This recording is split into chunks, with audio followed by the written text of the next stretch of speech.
Welcome to Dora's Story Corner. Today we will talk about The One-Legged Boy. Chapter 1. The Little House at the End of the Alley. At the end of a narrow alley stood a small, run-down house.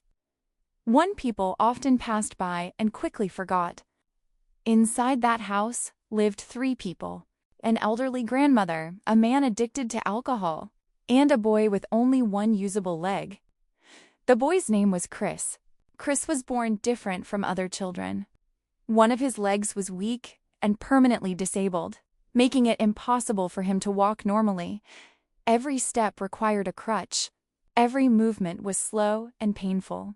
Yet, Chris never complained. He knew complaining would not change his life. His mother had disappeared when he was still very young. No one knew where she went, and she never returned.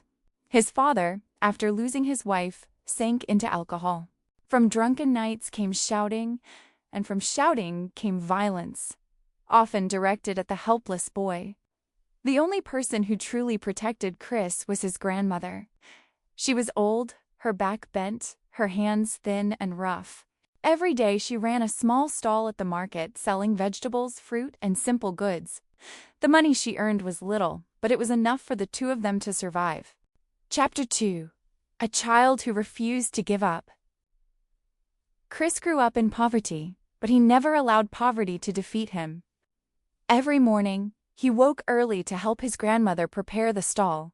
His leg hurt, yet he dragged himself forward. His arms were weak, yet he carried what he could. When it was time for school, Chris leaned on his crutch and made his way to class. He was an excellent student, always ranked first. Not because he wanted praise, but because he believed education was the only path out of his life. Teachers cared for him. Classmates respected him. Still, Chris remained quiet and humble. At night, when his father came home drunk and began to shout, his grandmother would pull Chris close and shield him with her body. Chris listened to the curses and blows in silence, clenching his teeth. He often told himself, "Just a little more effort. I must endure a little longer." Chapter 3. The Tragedy. Time spares no one. Years of hard work and old age slowly destroyed his grandmother's health. At first, it was only coughing and fatigue. She insisted she was fine and continued going to the market, until one day she collapsed right beside the stall. Chris panicked. For the first time in his life, fear overwhelmed him. Crying, he struggled after the people who carried his grandmother to the hospital. She passed away on a rainy afternoon. Holding Chris's hand, her voice weak, she whispered, "Live honestly. Don't ever give up, my child." Then her hand fell still. Chris's world collapsed. Chapter 4. Into the Darkness.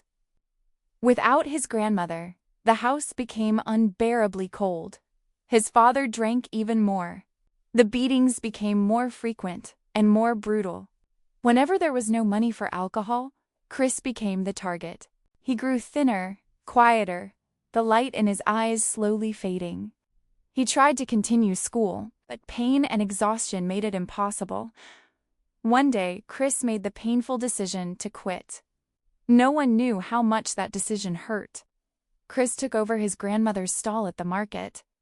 A one-legged boy, standing alone in the middle of a noisy crowd.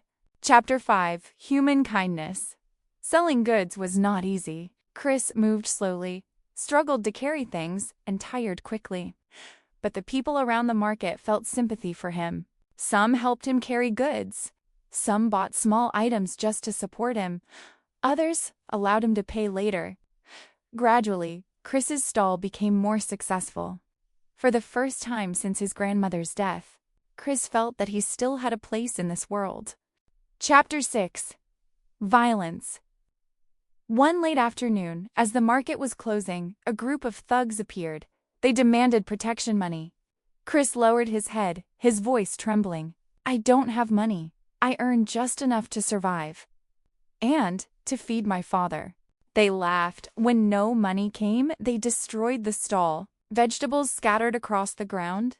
Chris rushed forward to stop them, but received only ruthless blows in return. Blood soaked his clothes. Chris collapsed in the middle of the market. Chapter 7. Dawn. Chris did not die.